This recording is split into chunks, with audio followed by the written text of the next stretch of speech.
अस्सलाम वालेकुम। बखैर अगले इट्स मी आतिफ वक्कास और आज हम सेकेंड ईयर फिज़िक्स के चैप्टर नंबर 18 यानी डॉन ऑफ मॉडर्न फिज़िक्स के स्मार्ट सिलेबस के साथ रिलेटेड न्यूमेरिकल एग्जांपल सॉल्व करेंगे, जिसमें ये यहाँ पे मैंने नोट किया है ऑलरेडी। मैं आपके साथ ये शेयर भी कर चुका हूँ स्मार्ट सिलेबस। तो इसमें हम वो एग्जांपल प्रॉब्लम्स आज सॉल्व करेंगे कि जो स्मार्ट सिलेबस के टॉपिक्स के साथ रिलेटेड है।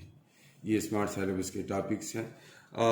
इसमें सबसे पहले मैंने यहाँ पे लिखा है एग्जांपल 1 फिर 2 3, यानी 1 2 3 जो एग्जांपल्स हैं पहले वो देख लेते हैं किस चीज़ के साथ रिलेटेड हैं। ज़ाहिर है स्मार्ट सिलेबस के साथ जो रिलेटेड होंगे हम सिर्फ वो करेंगे।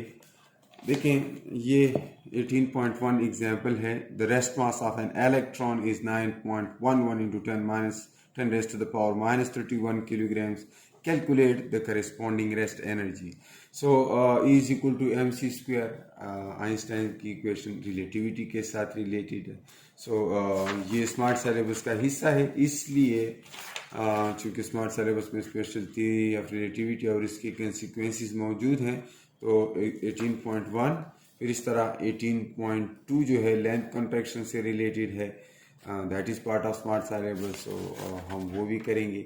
फिर मैं ये जो है 18.3 that is related to mass dilation, so it is also the part of smart syllabus. तो हम 18.3 भी करेंगे, यानी थर्ड एग्जांपल।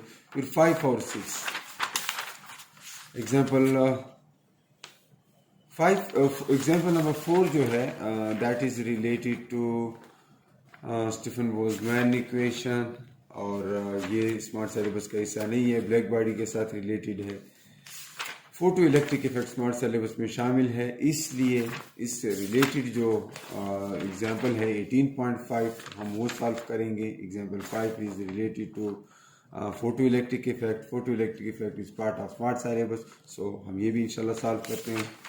फिर 18.6 भी बिल्कुल इसी से रिलेटेड है फोटो इलेक्ट्रिक इफेक्ट के साथ, सो वो भी हम करेंगे। फिर 18.7 चूँकि काउंटन इफेक्ट के साथ रिलेटेड है और काउंटन इफेक्ट इस दफ़ा शामिल नहीं है, इसलिए हम ये छोड़ देते हैं। फिर ये वाला जो है एग्जांपल, ये पेयर प्रोडक्शन के साथ रिलेटेड है। पेयर प्रोडक्शन इस दफ़ा शामिल नहीं है, इसलिए इसको भी फिलहाल छोड़ देते हैं।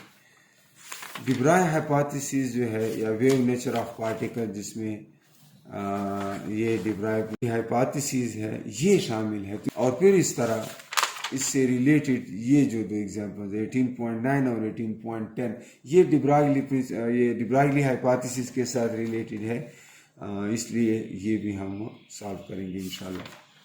सो इसको फिलहाल अब बंद कर लेते हैं मैंने, या अगर आप कहें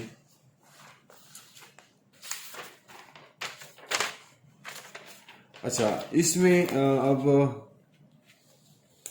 हम देखते हैं पहला प्रॉब्लम क्या है। तो सबसे पहला जो है 18.1 है। ये इसमें कहते हैं the rest mass of an electron is 9.11 into 10 raised to the power minus 31 kilograms. Calculate the corresponding rest energy. So आप जानते हैं E is equal to mc square. It's very famous formula. किसी भी न्यूमेरिकल प्रॉब्लम को solve करने का तरीका ये है कि आप पहले गिवन डेटा लेते हैं जो वहाँ पे गिवन होता है। तो यहाँ पर मास ऑफ इलेक्ट्रॉन गिवन है, ठीक है, और फिर रिक्वायर्ड जो है that is rest energy of electron, so that is unknown. Then आप फार्मूला लिखते हैं कि जी फार्मूला मैं कौन सा यूज़ करने जाऊँ जो हमें रिक्वायर्ड रिजल्ट दे। सो इसके लिए हम ये फार्मूला यूज़ करेंगे, आपके टेक्स्ट में मौजूद है। सो कैलकुलेशन में फिर सिर्फ आप अगर यहाँ पे वो सारा डेटा मौजूद है जो इस फार्मूला में आपको ज़रूरत है, तो फिर तो सिंपली इस फार्मूला में वैल्यूज़ पुट कर लें। जैसे यहाँ पर अब m गिवन है और c स्पीड ऑफ लाइट है, तो c की वैल्यू जो है आप सब्स्टिट्यूट कर सकते हैं। एक्चुअल वैल्यू तो बहरहाल इसकी 299792458 मीटर्स पर सेकेंड इतना है, लेकिन ज़ाहिर है हमने इसको राउंड ऑफ करना है और 3 into 10 raised to the power 8 metre पर सेकेंड लिख ली, ठीक है। सो दिस वे यहाँ पे हम इस फार्मूला में वैल्यूज पुट कर लेंगे। E is equal to m की जगह mass of electron that is given. अगर गिवन ना हो तब भी ये कुछ बेसिक चीज़ें आपको वैसे भी याद होनी चाहिए। इलेक्ट्रॉन, प्रोटॉन, न्यूट्रॉन, इनके मासेस कम से कम याद हों। And then speed of light का square, so that is 3 into 10 raise to power 8। This is speed of light in free space. तकरीबन इतना है, थोड़ा सा हमने इसको राउंड अप किया है कैलकुलेशन में आसानी के लिए। So this way you get the result. तो अगर तो ये किसी लैंग क्वेश्चंस के साथ आ जाता है ये न्यूमेरिकल प्रॉब्लम, तो आपको इसमें कैलकुलेटर की इजाज़त होगी। लेकिन अगर कभी इस तरह की सिचुएशन हो कि मल्टीपल चॉइस क्वेश्चन में ये आ जाए, तो फिर वहाँ पर आपने कैलकुलेटर के बगैर करना है। तो फिर आसान तरीका यह होता है कि ये 9.11 into 10 raised to power -31 kilogram को अपनी जगह पे छोड़ दें। मतलब लिखने की दोबारा ज़रूरत नहीं है, इन रिज़ल्ट के साथ लिखेंगे। ज़ाहिर है ये रिज़ल्ट जाउल्स में होगा क्योंकि ये किलोग्राम और मीटर पर सेकेंड्स में डेटा मौजूद है। ठीक, एंड यूनिट्स यहाँ पे लिखने की ज़रूरत नहीं है। ज़ाहिर है किलोग्राम और मीटर पर सेकेंड, फिर जाउल में आएगा रिज़ल्ट। सो यहाँ पे मैं 3 का स्क्वायर आ जाता है जी 9 और 10 रेज़ टू द पावर 8। जब पावर के ऊपर पावर आ जाए तो सिंपली ये पावर आपस में मल्टीप्लाई हो जाते हैं and we get 10 raise to the power 16। और इस तरीके से हमारे पास ये अगर आप डेटा में गिवन डेटा में देख लें, सो ये हो जाएगा जी 8 9 9 81। सो 8.1 इंटू इससे एक 10 आ जाएगा और ये 17 हो जाएगा। -31 और 17 कितना बनता है? 17 और -31 से आता है जी 10 रेज़ टू द पावर -14। सो ये आपके पास जाउल्स में एनर्जी आ जाती है। अगर आपने इसको मेगा इलेक्ट्रॉन वोल्ट में कन्वर्ट करना है तो मैंने प्रीवियसली भी आपको बताया था न्यूक्लियर फिजिक्स के उस लेक्चर में कि किस तरह मेगा इलेक्ट्रॉन वोल्ट से जाउल में या जाउल से मेगा इलेक्ट्रॉन वोल्ट में जा सकते हैं। ज़ाहिर है 1 जाउल जो है उसमें 1 मेगा इलेक्ट्रॉन वोल्ट में 1 मेगा इलेक्ट्रॉन वोल्ट में कितने जाउल्स होते हैं? 1 multiplied with mega means 10 raised to the power 6. Electron is 1.6 into 10 raised to the power -19 coulombs multiplied with 1 volt. So CV coulombs multiplied with volts, ये आपको क्या देता है? Coulomb volt is just joule. So यहाँ से आपको मिलता है 1.6 और ये 10 की पावर्स आपस में इक्वेट करें, इसको सॉल्व करें। 10 - 19 से 6 गया तो ये बना -13 जाउल्स। सो 1 मेगा इलेक्ट्रॉन वोल्ट इतने जाउल्स की इक्वल है और 1 जाउल जो है, फिर इसको इस साइड पे डिवाइड कर लें। सो इस तरीके से आप ये प्रॉब्लम सॉल्व कर सकते हैं। नेक्स्ट जो प्रॉब्लम है that is related to length contraction. क्या कहते हैं? A spaceship is measured 100 metre long while it is at rest. जब स्पेसशिप रेस्ट पे था तो उसकी लेंथ जो है 100 मीटर थी, यानी प्रॉपर लेंथ इज 100 मीटर। ये फिर जब उसने मोशन शुरू किया और 0.99 c यानी स्पीड ऑफ लाइट के 99% से जब वो मूव करने लगा, तब उस स्पेसशिप की लेंथ क्या होगी ये पूछा गया है। सो इसमें भी वंस अगेन आप जानते हैं जब स्पीड एक ख़ास हद से बढ़ जाती है, स्पीड ऑफ लाइट के करीब करीब होने लगती है, तो उसमें रिलेटिविस्टिक इफेक्ट आने लगता है। एंड दैट रिलेटिविस्टिक इफेक्ट जो है आइंस्टाइन की स्पेशल थ्योरी की कंसीक्वेंसीज में से एक कंसीक्वेंस है कि लेंथ जो है वो कॉन्ट्रैक्ट होगा। फार्मूला ये है, आपने जस्ट वैल्यूज पुट कर लेनी, L0 पुट कर लेनी। V की जगह बजाय इसको C से मल्टीप्लाई करने के अगर मैं ऐसे कर लूँ, L0 जो है दैट इज 100 मीटर्स। ठीक है, एक दफ़ा यूनिट्स पुट कर लिया करें, फिर बाद में बेशक कैलकुलेशन के लिए इसको इग्नोर करें, लेकिन एक दफ़ा लाजमी पुट करें। 1 - 0.99 सी, इसके ऊपर स्क्वायर है तो स्क्वायर डालूंगा, क्यों? क्योंकि यहाँ पर वी के ऊपर स्क्वायर है और नीचे भी सी स्क्वायर है। अब जाहिर है 100, अब अगर आप मीटर साथ में नहीं लिखते तो वो आप इग्नोर कर सकते हैं। यहाँ पर 0.99 का स्क्वायर है, 0.99 सी स्क्वायर है, तो आप 0.99 पे अलग से स्क्वायर ले लेंगे और सी पे अलग से स्क्वायर ले लेंगे और नीचे भी सी स्क्वायर है तो ये कैंसिल हो जाएंगे। तो दिस वे ये सिर्फ इसके नीचे है। आप इस प्रॉब्लम को सॉल्व कर सकते हैं, जो भी रिजल्ट आता है कैलकुलेटर से कैलकुलेट करें 1 minus 0.99 square. And then mass dilation से रिलेटेड 18.3 है, उसमें कहते हैं कि सुपरमैन ने क्या किया, 0.9 सी से एक बाल को फेंका, वाह, और अगर रेस्ट मास उसका 0.5 किलोग्राम है तो मास इन द फ्लाइट क्या होगा। So it's very simple, once again relativistic mass इस फार्मूले से फाइंड करेंगे एंड ये m0 भी गिवन है, v भी गिवन है, you only need to substitute the values in this simple formula and I hope it is not difficult for you, you can easily do this. Yes, एक चीज़ आपने याद रखनी है कि आखिरी स्टेप आपने लाजमी करना है, यानी रिजल्ट आपने लिख लेना है, उसको बॉक्स में बंद करना है, उसके साथ यूनिट्स लिख लेने हैं। ये चीज़ बहुत ज़्यादा इम्पोर्टेंट है क्योंकि आप कैलकुलेशन कर लेते हैं और उसका रिजल्ट जो है वो नहीं, ये तो मैं इसलिए छोड़ रहा हूँ आपकी प्रैक्टिस के लिए कि आप इसको सॉल्व कर लेंगे। बहरहाल इम्पोर्टेंट चीज़ ये है कि यहाँ पे रिजल्ट लिख लें, क्योंकि जब आपका पेपर चेक होता है तो उसमें इसका गहरा असर होता है, आपने रिजल्ट्स किस तरह लिखा है, सही लिखा है, गलत लिखा है, ठीक। फिर नेक्स्ट जो क्वेश्चन है that is related to photoelectric effect 18.5। इसमें वो कहता है कि जी सोडियम की सरफेस के ऊपर हमने 300 नैनोमीटर की एक वेवलेंथ फॉल की है, लाइट डाली, और फिर कहा है जी कि उस सोडियम की सरफेस का जो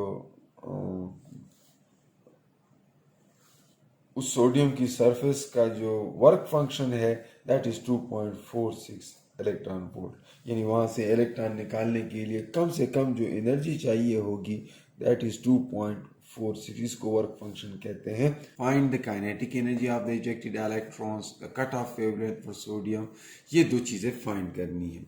गिवन डेटा जो है दैट इज 300 नैनोमीटर वेवलेंथ दी गई है और फिर वर्क फंक्शन दिया, यानी उस सोडियम सरफेस से इलेक्ट्रॉन इजेक्ट करने के लिए जो कम से कम एनर्जी चाहिए that is 2.46 electron volt. Required क्या है, काइनेटिक एनर्जी मांगी है और कट ऑफ वेवलेंथ मांगी है। This is the wavelength related to that cut off frequency और थ्रेशहोल्ड फ्रीक्वेंसी, उसके साथ जो एसोसिएटेड वेवलेंथ है। तो इसके लिए हमें जो है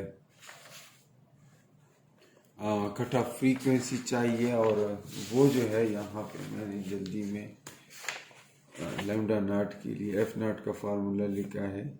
सो हम पहले एफ नॉट फाइंड करेंगे और फिर एफ नॉट से जब हमें थ्रेशोल्ड फ्रीक्वेंसी मिल जाएगी so lambda is equal to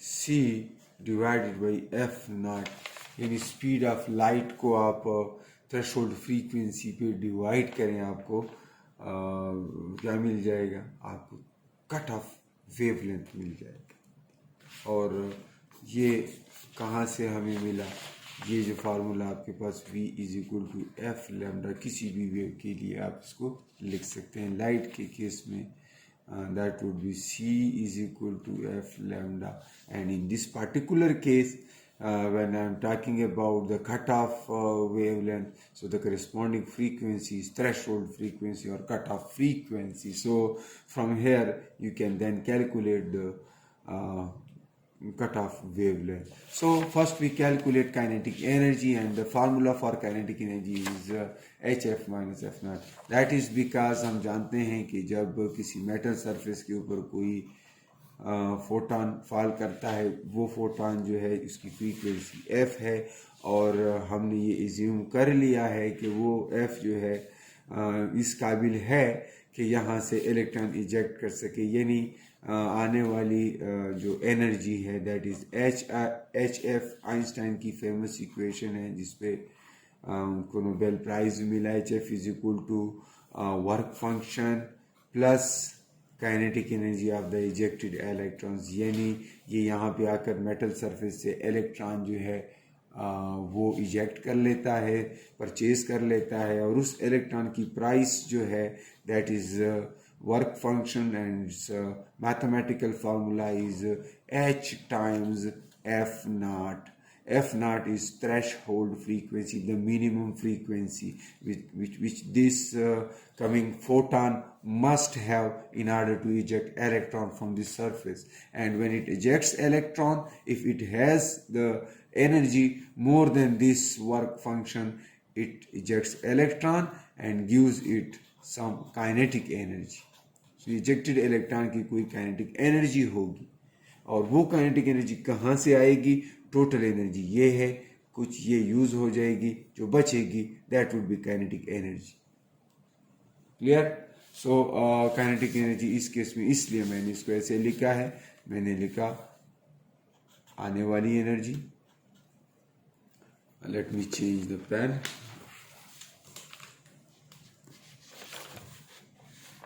H f and ये वर्क फंक्शन उसने किया, और जो बच जाएगी that would be kinetic energy. So kinetic energy को अपनी जगह पे छोड़ के h f minus h f naught, यानी एच इधर, एफ माइनस एफ नॉट, इसमें वैल्यूज पुट कर लें and you get the result. So what is f, what is f naught? सबसे पहले आपने इस गिवन वेवलेंथ से, सॉरी इस वर्क फंक्शन से क्या फाइंड करना है? इस वर्क फंक्शन से हमने एफ नॉट फाइंड करना है, और ये जो गिवन वेवलेंथ है इससे हमने फ्रीक्वेंसी फाइंड करनी है। और वो हम कैसे फाइंड कर सकते हैं? अगर 300 नैनोमीटर्स है तो फिर ये 300 मल्टीप्लाइड विथ 10⁻⁹ मीटर्स है। और जब हम ये फार्मूला इसके ऊपर अप्लाई कर लें, lambda is equal to F lambda is equal to C. So हमें अगर लैम्डा मालूम है, एफ चाहिए, तो it is C divided by lambda, and this way आप यहाँ पर डायरेक्ट इसका फार्मूला पुट कर लें। एच सी को बाहर लिखें, एच सी, और इसकी जगह 1/λ और इसकी जगह 1/L नॉट हो जाएगा एफ की जगह। तो इस तरीके से आप काइनेटिक एनर्जी डायरेक्ट इसी डेटा से मालूम कर सकते हैं। ठीक है, बाकी तो इसमें कुछ भी ऐसा नहीं है जो आप ना कर सके। एच जो है दैट इज प्लांक कांस्टेंट, और प्लांक कांस्टेंट की जो वैल्यू है वो वैसे आपको मालूम होनी चाहिए। It's a constant, so it is 6.63 × 10⁻⁻34 joule seconds. इसकी डायमेंशंस एंगुलर मोमेंटम की तरह होती हैं, एंड स्पिन की तरह या एंगुलर मोमेंटम की तरह ये कांस्टेंट है, और ये एक इंतहाई इम्पोर्टेंट कांस्टेंट है। बहरहाल वर्क फंक्शन का ये फार्मूला हो जाता है, सॉरी थ्रेशोल्ड फ्रीक्वेंसी का, और फिर इससे आप कट ऑफ वेवलेंथ फाइंड कर सकते हैं लैम्डा। लैम्डा का ये फार्मूला होगा, और काइनेटिक एनर्जी का इस तरह भी लिख सकते हैं, और आप इसको इस तरह भी लिख सकते हैं। एच सी बार निकाला मैंने, और 1/λ minus 1 divided by lambda naught, ये इस तरह भी आप इसको लिख सकते हैं। बहरहाल आपकी मर्जी है, आप इसको जिस तरह से भी, यानी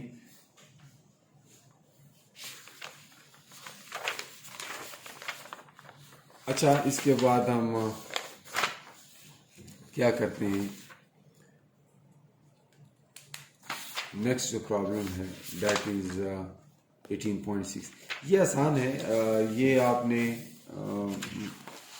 इसमें पढ़ा है फोटो इलेक्ट्रिक इफेक्ट में कि जब इलेक्ट्रॉन जो है, अगर आपको एक्सपेरिमेंटली उस इजेक्टेड इलेक्ट्रॉन की, अभी हमने थियोरेटिकली एक फार्मूला लिखा H is F naught minus F, sorry F minus F naught, ये अभी हमने कुछ देर पहले लिखा। ये थियोरेटिकली काइनेटिक एनर्जी है किसी इलेक्ट्रॉन की, लेकिन एक्सपेरिमेंटली उसकी जो काइनेटिक एनर्जी है वो हम कैलकुलेट करते हैं। स्टॉपिंग पोटेंशियल उसको कहते हैं, उसको हम फोटो सेल के ज़रिए कैलकुलेट करते हैं। तो वो है E multiplied with v naught. तो वी नाट की वैल्यूज गिवन है और E से मल्टीप्लाई कर लें and this is the kinetic energy, maximum kinetic energy of ejected electron. ये उनमें जो सबसे तेज़तरीन इलेक्ट्रॉन होता है ये उसकी काइनेटिक एनर्जी, क्योंकि इसके लिए हम यूँ करते हैं कि टारगेट को किसी नेगेटिव ऑफ बैटरी के साथ जोड़ देते हैं। तो जब हम इलेक्ट्रॉन यहाँ से फॉर एग्जांपल इजेक्ट कर लेते हैं तो वो इलेक्ट्रॉन जो है किसी काइनेटिक एनर्जी के साथ इस टर्मिनल की तरफ जाते हैं। ये फोटो सेल के अंदर हमने इसको यूँ कर लिया, लेट सपोज, ठीक है। अब यहाँ से इलेक्ट्रॉन तो हमने फोटो के ज़रिए, लाइट के ज़रिए इजेक्ट कर लिए, लेकिन यहाँ से हमने उसके अपोजिट डायरेक्शन में एक वोल्टेज अप्लाई करके उनको रोकने की जब कोशिश शुरू की, यहाँ पे कोई गैल्वानोमीटर हमने लगाया हुआ है। अब हम यहाँ की वेरिएबल वोल्टेज की वैल्यूज़ बढ़ाते जाते हैं, यानी इसको नेगेटिव करते जाते हैं, मज़ीद नेगेटिव एक अच्छा, यहाँ पे जो है इलेक्ट्रॉन्स की कुछ काइनेटिक एनर्जी है, तो बावजूद इसके कि हमने इसको नेगेटिव कर लिया है, कुछ इलेक्ट्रॉन्स वहाँ तक पहुँच जाते हैं। अब हम क्या कर, एक टाइम आ जाता है कि हम आहिस्ता आहिस्ता चूँकि वोल्टेज की वैल्यू बढ़ाते जाते हैं तो अपोजिट डायरेक्शन में उसके ऊपर एक रिटार्डिंग फोर्स लगती है इन चार्जेस के ऊपर, तो इसलिए ये स्लो कम से कम होते जाते हैं और आखिर में करंट इंतहाई कम रह जाती है। तो जब करंट बिल्कुल ज़ीरो हो जाती है तब हम कहते हैं कि अब उनमें वो तेज़तरीन इलेक्ट्रॉन भी रुक गया है। तो उस तेज़तरीन इलेक्ट्रॉन की जो काइनेटिक एनर्जी होती है that is charge of that electron multiplied with the voltage that is applied in opposite direction, and this is the voltage for which the current is zero। यहाँ गैल्वानोमीटर पे जिस voltage पे current zero हो जाती है हम उसको फिर हम क्या कहते हैं, स्टॉपिंग पोटेंशियल कहते हैं। एंड ये उस इलेक्ट्रॉन, तेज़तरीन इलेक्ट्रॉन की काइनेटिक एनर्जी, तो इसमें सिर्फ वैल्यूज पुट करनी है, you can do it. And then Curie-de-Broglie hypothesis है P is equal to H by lambda।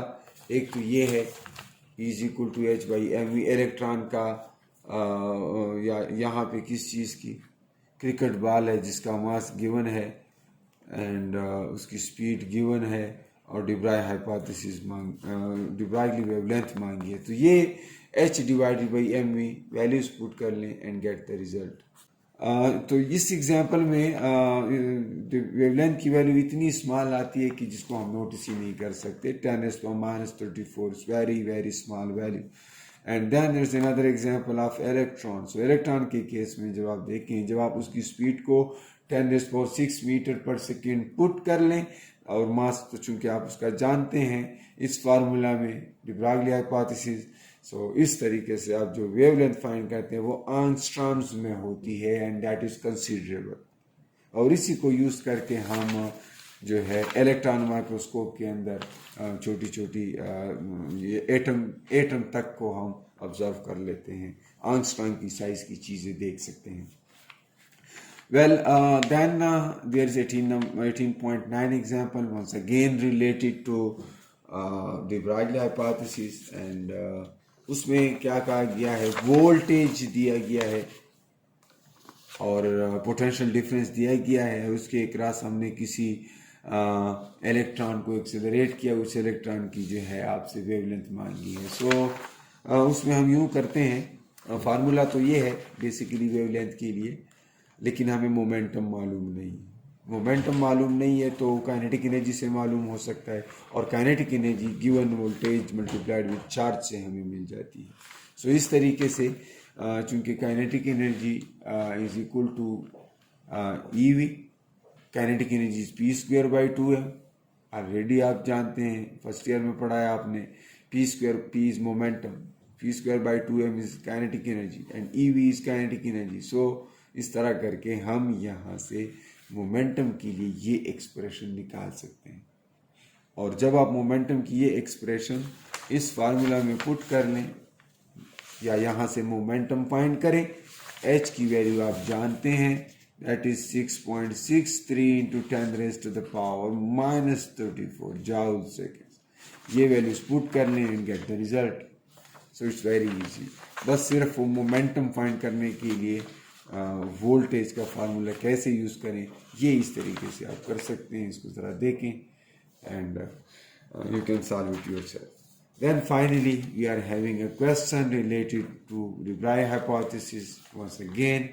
So here is given that an object of mass 5 milligrams is moving with 8 meters per second. We need to calculate the wavelength. So here is once again mass, velocity and then wavelength is required. ये वो formula है, just values put कर लें and you get the result. Result लिखना ना भूलें, उसके साथ आप यूनिट भी लाजमी लिखें। मुझे अपनी दुआ में याद रखें। अल्लाह हाफिज़।